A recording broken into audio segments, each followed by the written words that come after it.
आज के समय में अगर आपके पास एक जॉब है तो इससे बेहतर कुछ भी नहीं है क्योंकि बिना कमाई के ये जीवन बिल्कुल वैसे ही है जैसे बिना छत के घर या बिना पानी का नल। लेकिन एक और बड़ा सत्य ये भी है कि ये जो जॉब है ना, इसका मजा आपको एक सीमित समय तक ही मिलेगा क्योंकि एक दिन तो आप रिटायर हो जाएंगे और एक एज के बाद जॉब करने की ना हिम्मत होगी, ना ताकत और ना मेंटल मोटिवेशन होगा। पर उम्र में खर्चे भी होंगे और खर्चे शायद कुछ ज्यादा ही होंगे।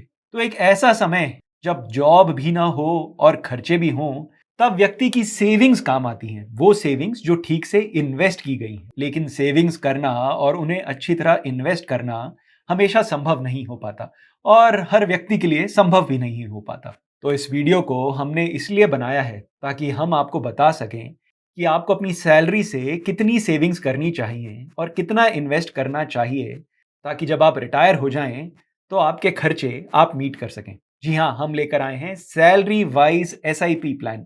इस वीडियो में हम आपको बताएंगे आपकी सैलरी के अनुसार कितनी एसआईपी इन्वेस्टमेंट आप करें ताकि आप रिटायरमेंट के बाद अपने खर्चे उठा सकें। साथ ही इस वीडियो में हम आपको बताएंगे 50-30-20 का रूल। जी हाँ, 50-30-20 के रूल को जानने के लिए इस वीडियो को अंत तक जरूर देखें। नमस्कार, मैं हूं मनीष तनेजा और आप देख रहे हैं जेड फंड्स। जेड फंड्स, जहां है आपकी इन्वेस्टमेंट्स सही और आसान। जेड फंड्स, जहां आप कर सकते हैं डेली एसआईपी। जी हां, आप अपनी इन्वेस्टमेंट्स की जर्नी को शुरू कर सकते हैं डेली एसआईपी से। जब हम कमाते रोज हैं, खर्चते रोज हैं, बचाते रोज हैं, तो क्यों ना रोज निवेश करें। आज ही जेड फंड्स ऐप डाउनलोड करें और शुरू करें अपनी डेली इन्वेस्टमेंट्स की जर्नी को। आज बात कर रहे हैं हम सैलरी वाइज एसआईपी की।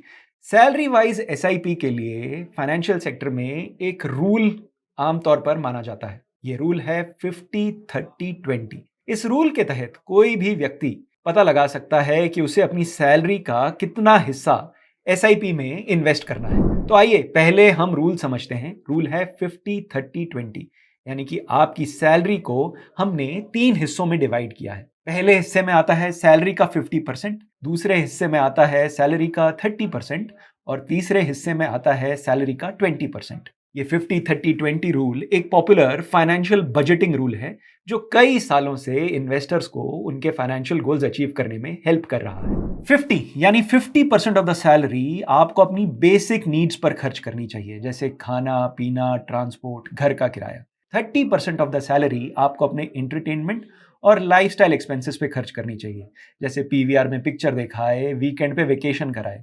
और 20% of your salary you should save and invest.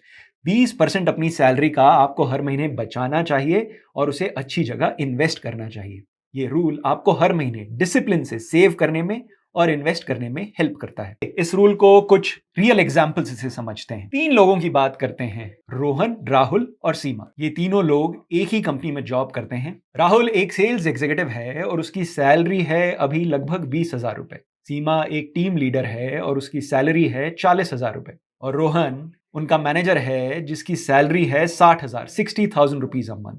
अब इन सैलरीज पर अगर मैं 50-30-20 रूल के हिसाब से एक फाइनेंशियल बजट बनाऊं, तो राहुल को अपनी सैलरी का 20% यानी 4,000 रुपए हर महीने सेव करना चाहिए और इन्वेस्ट करना चाहिए क्योंकि उसकी सैलरी है 20,000 रुपए।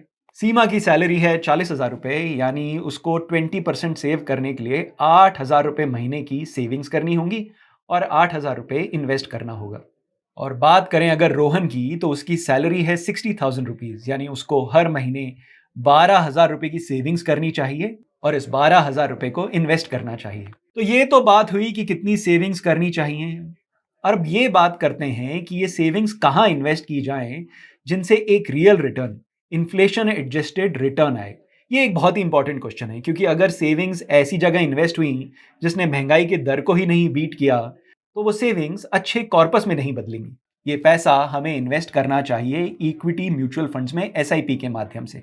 जी हाँ, equity mutual funds, large cap, flexi cap, multi cap, small cap, mid cap funds, जहां पर आपको real returns, inflation adjusted returns मिलते हैं, जिनसे आपका पैसा एक कॉर्पस सही मायनों में ग्रो करता है ताकि भविष्य में होने वाले खर्चे आप पूरे कर सकें।